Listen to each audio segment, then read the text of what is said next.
The Legend of Jigong Chapter 22. We are coming right into the middle of this incredibly tense, high-stakes rescue mission. Right. On one side of the chessboard, you have the absolute pinnacle of corrupt political power. This is the household of Prime Minister Qin, and this is an aristocratic family that just operates above the law. Yeah, they do whatever they want. Exactly. And they have captured two innocent people, a man named Wang Xing and his wife. So we have a character named Zhao Bin. Right. He is sneaking into the Prime Minister's compound, and he is frantically untying the innocent Wang Xing and his wife. The victims have been beaten, they're terrified, and Zhao Bin is just trying to hustle them out of there. He's trying to save them. Yeah. But suddenly, Zhao Bin is grabbed from behind. He feels this, unmovable force lock onto him. And he naturally assumes he's been caught by the Prime Minister's guards. Which would be the logical assumption. Right. So he tries to fight his way out, but he literally cannot break the grip. He finally turns around, and who is holding him? It's the monk, Jigong. And we need to look closely at Zhao Bin's reaction here, because it reveals the standard expectations of the genre. I mean, Zhao Bin is genuinely shocked. Yeah. He actually thought Jigong had been captured and victimized by the prime minister earlier in the narrative. He assumed the monk was just, another casualty of this corrupt political machine. Zhao Bin literally says, Master, let me go. I thought you were harmed by the Prime Minister. I didn't expect you to be here. He even admits that his backup plan was to go assassinate the Prime Minister to avenge the monk. Exactly. So Zhao Bin is operating on a very traditional, earthly level of martial arts logic.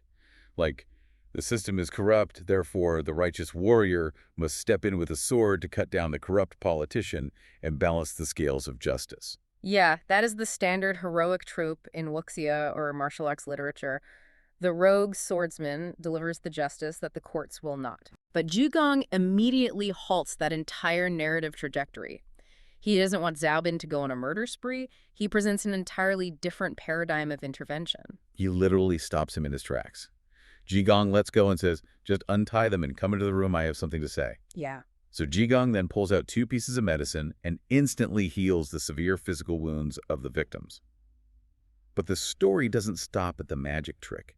It shifts from a typical magical rescue into something incredibly brutally pragmatic. This is where it gets really interesting. Right. Jigong doesn't just heal them, pat them on the head and say, go with God, your bodies are healed. He gives them a highly specific, magically sourced severance package. It grounds the supernatural intervention in harsh economic reality. And that is a crucial detail that elevates the text from simple fantasy to acute social commentary. I mean, listen to the exact directions Jigong gives to Zhao Bin. He says, go to the west wing, into the north inner room. There are 4 chests. In the 3rd chest, you will find exactly 1 box of gold weighing 100 taels and 6 packets of silver weighing 300 taels. Bring it here. It's so specific. So specific. And Zhao Bin runs over, checks the room, opens the 3rd chest, and boom. It is exactly as the monk described down to the last coin. We should pause and contextualize the term taels for a moment, just so you'd get the scale. A tael is this traditional unit of weight. Right. It's roughly equivalent to an ounce, I think. Exactly, about an ounce. It is an astronomical sum for a commoner. Wow. And the geographical and inventory precision is startling.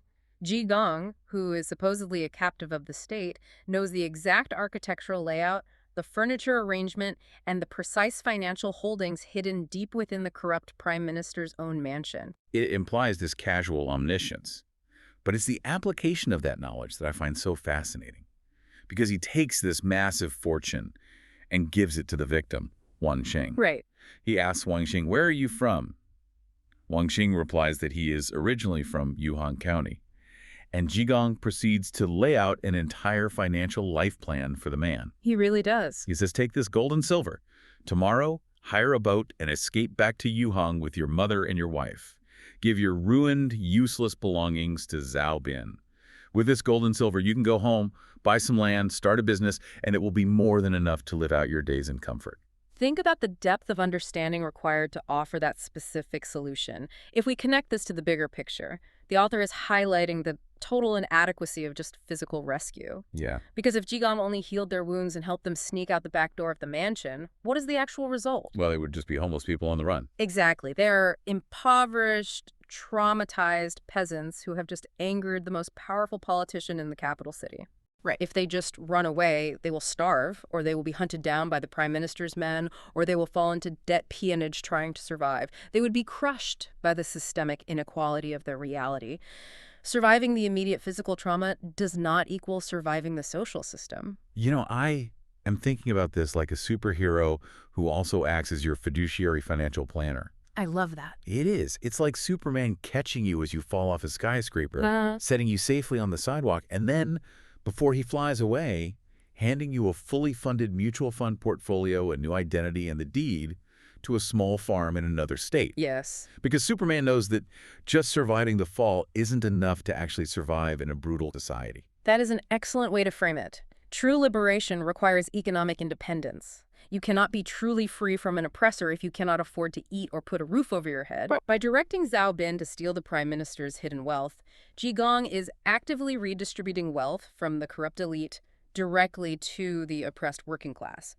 He is funding the victim's escape, using the oppressor's own hoarded money. It is incredibly poetic. Yeah. But while he is executing this noble, systematic rescue, the text hits us with this bizarre, almost jarring description of what Jigong is actually doing physically in the room. Oh, the eating. Yes. He takes the main seat at the table, and he starts eating massive mouthfuls of meat, grabbing the food with his bare hands and drinking wine until his face is completely smeared with grease. The greasy face is a visceral, deliberate image, and it requires some historical context regarding the mad monk archetype or the Judean figure in Chinese literature and history. I want to hear about that because as a Buddhist monk, eating meat and drinking wine are fundamental violations of his monastic vows. Oh, absolutely. And he isn't just taking a polite sip, he is gorging himself. He is an absolute mess. Why does the text spend time highlighting these mundane, frankly gross, rule-breaking details right in the middle of a holy miracle? Well, to understand that, we have to look at the religious landscape of the time. In the traditional societal framework, a good or pure monk is someone who stays within the walls of the temple. Right, secluded. Yes, they chant sutras, they maintain a strict vegetarian diet, they practice asceticism, and they keep their robes perfectly clean. It is a highly aesthetic, almost performative purity. Yeah. But the text is asking a very pointed question. What does that pristine, isolated monk actually do to stop a corrupt prime minister from beating a peasant to death in the real world? And the answer is nothing. The pristine monk sits in the temple and protects his own personal karma. Precisely. The pristine monk withdraws from the suffering of the world to maintain his own spiritual cleanliness. The narrative of Jigong is aggressively arguing against that type of aesthetic purity.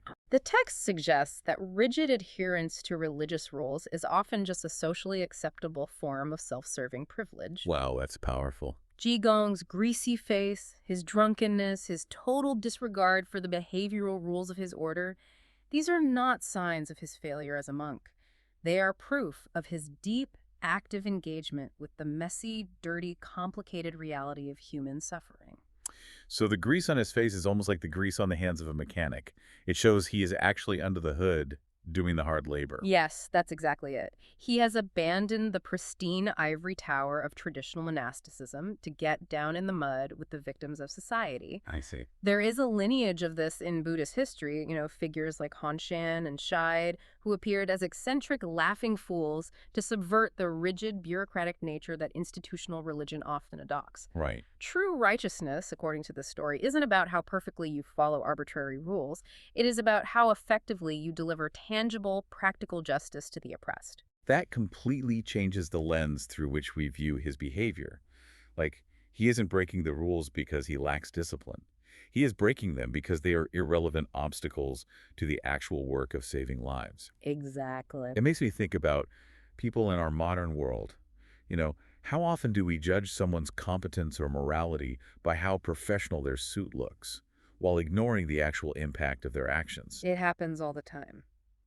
But we need to move the story forward. Which brings us to the arrival of Qing Han, the second son of the prime minister. Yes, the life-chasing demon. That tells you everything you need to know about his reputation. It really does. He returns from the main mansion to this garden area with a mob of evil servants holding lanterns. And his stated intention is pure malice. He literally announces to his men, "Let's go see if Wang Xing's wife will submit to me. If she doesn't, I will beat her to death alive." It is the apex of aristocratic entitlement. He views human beings entirely as disposable objects existing solely for his own gratification. Yeah. If they do not serve his pleasure, he destroys them without a second thought. There is no empathy, only consumption. And Zhaobin panics when he hears him approaching. He turns to Jigong and says, "Master, this is terrible. We need to hide in the room." But Jigong is entirely unfazed. He just casually says, "It's fine." He's not worried at all. No. And here's where we see the absolute disparity in power. Jigong doesn't draw a sword. He doesn't set up a trap. He uses minimal effort. He simply points his hand outward toward the approaching mob and chants a 6-syllable mantra, Om Mani Padme Hum. He uses the ultimate prayer of compassion as a weapon. Wow. Because the effect is devastating. Qing Huan suddenly shivers, gets a cold chill, and just collapses plop into the dirt. And what follows is essentially a night of torture. Right. So how does inflicting a curse align with the concept of Buddhist mercy or compassion? Doesn't Jigong just become a magical bully himself? That is a brilliant question, and it cuts to the heart of how this specific text interprets karma. In this context, we are dealing with a concept often referred to as wrathful compassion. Wrathful compassion. Yes. Sometimes stopping a predator from committing a horrific act of evil like beating a woman to death requires forceful intervention. But notice how Jigong intervenes. He doesn't strike Qin Huan with a sword or burn him alive. The mantra triggers a karmic reflection. The suffering Qin Huan is about to experience is not an arbitrary punishment invented by Jigong. It is a physical manifestation of Qin Huan's own internal sickness. Let's look at that sickness. Because the chaos that ensues is incredibly detailed, almost bordering on physical comedy. So chaotic. The servants scramble to carry the collapsed young master into a room. And then begins one of the most bizarre, highly specific punishments I've ever read. Qin Huan wakes up and screams, "Oh, it's so hot!" Right. The servant takes off his hat. Still hot. They take off his outer robe. Hot. They take off his inner robes, his boots, his socks, his trousers. They strip him down entirely. They fan him, but he just keeps screaming that he is burning up. The frantic energy of the servants is palpable. They are trapped in the delusion of their master. Yeah, so the head servant orders the staff to bring in blocks of actual ice. They drag the ice into the room. And the very second the ice arrives, Qin Huan screams, "It's freezing!" and throws the ice away. Instantly cold. Now he is shivering uncontrollably. So they frantically start putting the pants back on, the socks, the boots, the inner robe, the outer robe, the hat. He is still freezing, so they cover him with 2 massive quilts. And then He is still freezing, so they bring in a burning fire basin. And the second the fire is lit, he screams that he's burning again. it's too hot. He demands the fire be removed and starts tearing his clothes off all over again. And the text notes that this exhausting, wild cycle of freezing and burning repeats 4 or 5 times throughout the long night. Just endless torment. And then, as the sky is just starting to get light, the climax of the curse hits. Qin Huan suddenly says, "My head itches. It itches terribly. Someone come scratch it." A fatal The demand. servant reaches over and scratches the boy's head. And instantly, wherever the servant scratches, the head swells. In moments, his head grows to the size of a wheat bushel. Yeah. For those trying to picture this, a wheat bushel is a large agricultural basket used for measuring grain. We are talking about his head expanding to the size of a massive pumpkin balancing on his neck. It's a terrifying image. The servants are absolutely terrified, staring in dumbfounded shock. The sun comes up, and they realize they have to send word to the main mansion that the young master has turned into a monster. It is a stunning sequence. It shifts from the threat of terrifying sexual assault to slapstick physical comedy, and finally lands on absolute body horror in the span of a few paragraphs. But why this specific sequence of body horror? Like, Jigong is wielding immense supernatural power. He could have just paralyzed him permanently so he could never hurt anyone again. He could have put him into a deep sleep. Why put him through this exhausting, humiliating routine of hot and cold, stripping and dressing, only to culminate in giving him a giant, itchy balloon head? Well, this is where we see what we might call the thermodynamics of karma at play. I love that phrase, thermodynamics of karma, but can we translate that? Let's break that down for the listener. What does that actually mean in this context? Thermodynamics deals with the transfer of energy, right? Action and reaction, heat and cold, pressure and volume. In this story, karma is treated not just as some abstract moral ledger of, what goes around comes around, Right. but as a literal physical law of energy exchange. Think about Qin Huan's character. He is highly volatile, capricious, and completely driven by his unchecked shifting desires. Oh, okay. One moment, his lust is burning hot. The next, his empathy is freezing cold. He creates constant chaos for everyone around him, forcing his servants and victims to scramble to meet his unreasonable, shifting demands. Oh, so the hot and cold flashes aren't random. They perfectly mirror his internal psychological state. Precisely. His desires are burning hot, and his compassion is freezing cold. The curse forces his physical body to experience the exact same chaotic whiplash that his personality inflicts on the world. Wow. He treated other human beings as playthings, subject entirely to his whims. Now, his own nervous system is treating him like a plaything. He has lost total sovereignty over his own physical experience. That makes total sense. The thermodynamics of karma means his toxic psychological energy has been converted into physical torment. So he is forcing his servants to constantly dress and undress him, to haul heavy ice, to build fires. He is still commanding them, which is what an aristocrat does, but he is completely pathetic and helpless while doing it. Yeah. The power dynamic within the room has shifted, even while the hierarchy remains technically intact. And the swelling head is the masterstroke of this karmic reflection. It is the literal physical manifestation of his abstract flaws. How so? Well, he is an aristocrat, the son of the prime minister. He walks around with a massive inflated ego. He is arrogant, puffed up with his own unearned importance and status. The curse takes that psychological inflation and makes it literal. It turns his internal arrogance into an external grotesque caricature. He becomes a physical monster to match his moral monstrosity. It is body horror acting as a moral diagnosis. And notice the deep irony of the trigger. The punishment is finalized by his demand to be served. Come scratch my head. Exactly. Even in the midst of his bizarre agony, he expects a servant to fix his minor physical discomfort. And that very act of commanding servitude is what seals his monstrous transformation. It is like the universe itself is mocking his entitlement. Definitely. We've seen how Jigong bypasses traditional wealth and how he handles physical threats.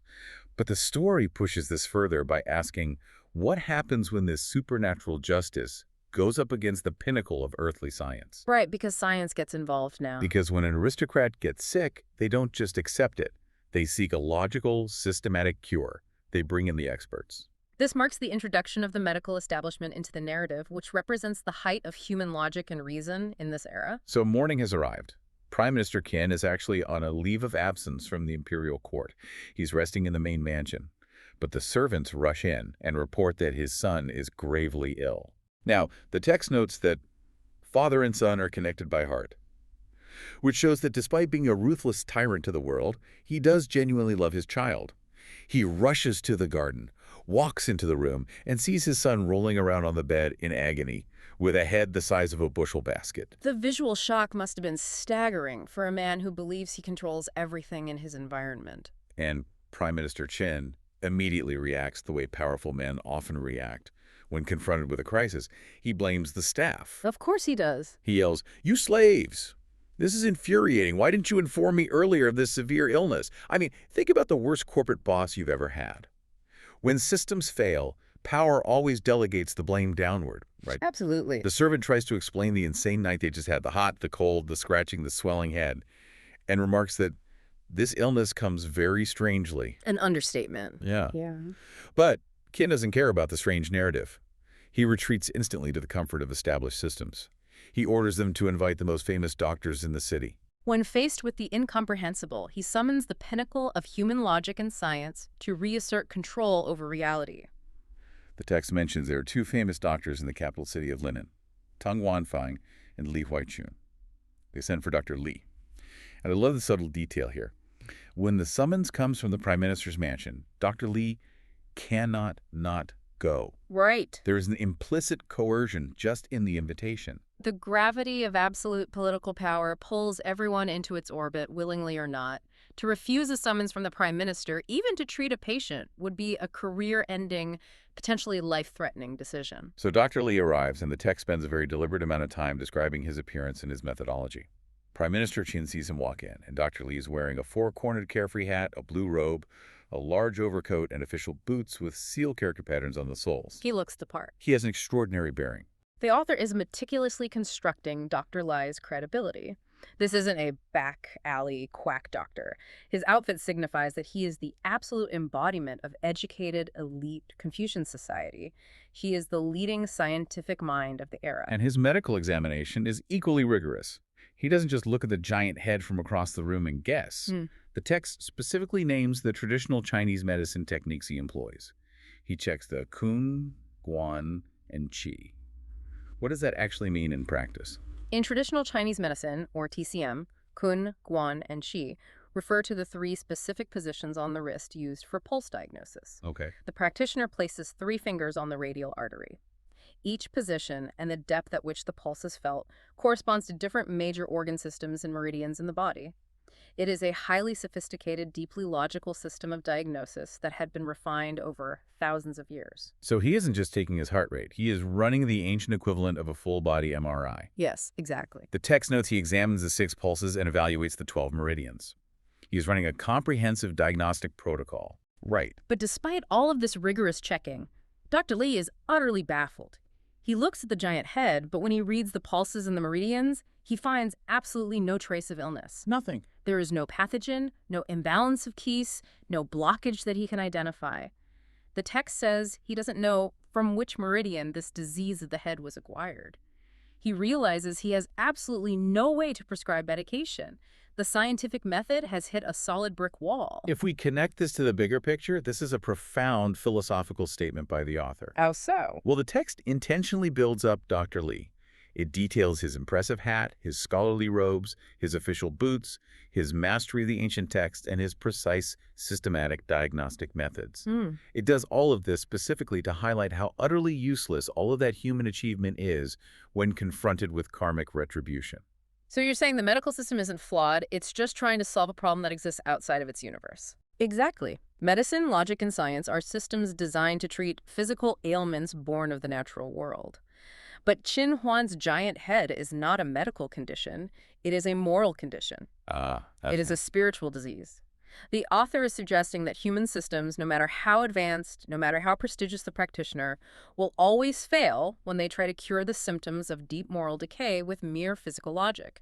You cannot prescribe a tea or a poultice to cure a rotted soul. The doctor is looking for a physical root cause for a spiritual punishment. No wonder the MRI comes back blank. Yeah. So Dr. Li does the honest, scientifically accurate thing. He says, my knowledge is shallow. You should hire someone wiser. I truly cannot cure this. A humble response from a man of science who recognizes the limits of his tools. But he is dealing with Prime Minister Chen. And a tyrant does not accept no for an answer, even from science. Chen asks him to recommend someone else. Dr. Li thinks to himself, if I can't cure this, the other famous doctor definitely can't either. So he tells the Prime Minister he has no one to recommend. And this is where the oppressive threat of absolute power rears its head. Qin snaps. Right. He says, if you can't cure my son and you have no one to recommend, you will never leave this mansion today. The mask of civility falls away instantly. The Prime Minister treats the elite educated doctor just like his monstrous son treats the peasant servants. If you do not provide what I demand, you are a prisoner, or worse. It illustrates the pure tyranny of the powerful. They believe their authority can command reality itself. If the Prime Minister demands a cure, science must provide one. And if it doesn't, science itself must be punished for failing the Prime Minister. It is terrifying for Dr. Li. He realizes this man only knows how to use power to crush people. Trapped by this political reality, the highly logical doctor realizes that logic won't save him. He has to fight madness with madness. He realizes there is only one entity operating on a level that can bypass the Prime Minister's earthly power. He is forced to introduce the supernatural anomaly back into the closed system. Which brings us to the next phase of the narrative, the captive negotiator. Dr. Li suddenly has a realization and recommends the one person who can help. Right. He says there is only one person, but he is a drunk, mad, disheveled monk. I fear you might take offense. And Qin, desperate, says, I don't care if he's an outcast as long as he cures my son. Who is it? The setup is so good. And Dr. Li says it is the mad monk Jigong from Lingyin Temple. The irony here is just delicious. It really is. Prime Minister Qin realizes, wait, that's the crazy monk I currently have locked up in chains in my own East Mansion waiting to be interrogated. Yep. And Dr. Li realizes, oh, you locked up a holy man. No wonder your kid got a giant head. It is the perfect narrative loop. The prime minister is desperate for a savior, and his savior is the very man he is currently persecuting. So Qian immediately sends a servant to the East Mansion to fetch the monk. He tells the servant, "Tell him if he cures my son, I will release him and pardon his crimes." Right. Let's look at this servant's errand, because the dialogue here is incredibly sharp. The servant goes to the locked room, sees Jigong in chains, and says, "Monk, you have great fortune." Because he thinks he's lucky. Right, the servant assumes that the opportunity to serve the powerful is a blessing for the lowly. You get to help the prime minister. Lucky you. And Jigong replies with a very specific, sarcastic proverb. He says, "A big stove fire takes a lot of firewood." Yeah. I need you to decode this for us. What is the subtext here? Well, the original Chinese phrase is Zhao Huda Fei Dian Chai. On the surface, it simply means a large fire requires a lot of fuel. But in this context, Jigong is talking about the concept of karmic debt. Oh, interesting. He is referring to the scale of the prime minister's corruption and the magnitude of his son's evil actions. He is essentially saying, this family's sins have created a massive, raging, infernal fire of bad karma. It is going to take a hell of a lot of spiritual energy, a lot of firewood, to fix this mess. Wow. He is immediately signaling to the servant, and by extension the prime minister, that this isn't going to be a simple, cheap miracle. The price is going to be incredibly steep. He is already negotiating the emotional and spiritual cost of the transaction. Exactly. The servant then delivers the message. The prime minister commands you to go cure the young master. If you succeed, you are free. And Jigong completely rejects the premise. He won't accept a command. No. He says, if he sent for me to interrogate me in his court, I'll go right now. But if he is calling me to cure a disease, tell him I said it's brushed off. Shuale. Yep. It is a slang term for dismissing or canceling something entirely, like brushing dirt off your shoulder. Brushed off. The servant is stunned. You don't just brush off the prime minister. Yeah. But he takes the exact message back. And the prime minister is confused. He asks Dr. Lai, what does brushed off mean? And Dr. Li, who completely understands the power game being played, smiles and says, it is a joke. Prime Minister, if you want him to cure a disease, you must use the word invite. We need to pause and look at the physical reality of the power shift taking place here. Okay. Jigong is literally sitting in a locked dungeon, bound in physical chains, entirely at the mercy of the state's execution apparatus. Yet he is the one dictating the terms of engagement. He is the prisoner, but he holds all the cards. By refusing the command, Jigong forces the prime minister to abandon his authoritarian role. The prime minister can command a prisoner, but he must invite a physician. Right. Jigong is forcing this brutal tyrant to play by the rules of polite society, to acknowledge the autonomy and value of the person he has subjugated. It is an immediate, humiliating demotion for the prime minister. And amazingly, the prime minister actually swallows his pride because he loves his suffering son. He says, fine, go tell him I'm inviting him. He has no choice. So the servant runs all the way back to the dungeon. Monk, you have such a big ego. The prime minister says he is formally inviting you to cure the disease. And this is where Jigong executes what might be the greatest act of bureaucratic judo in literature. It's so good. He tells the servant, your master is the prime minister.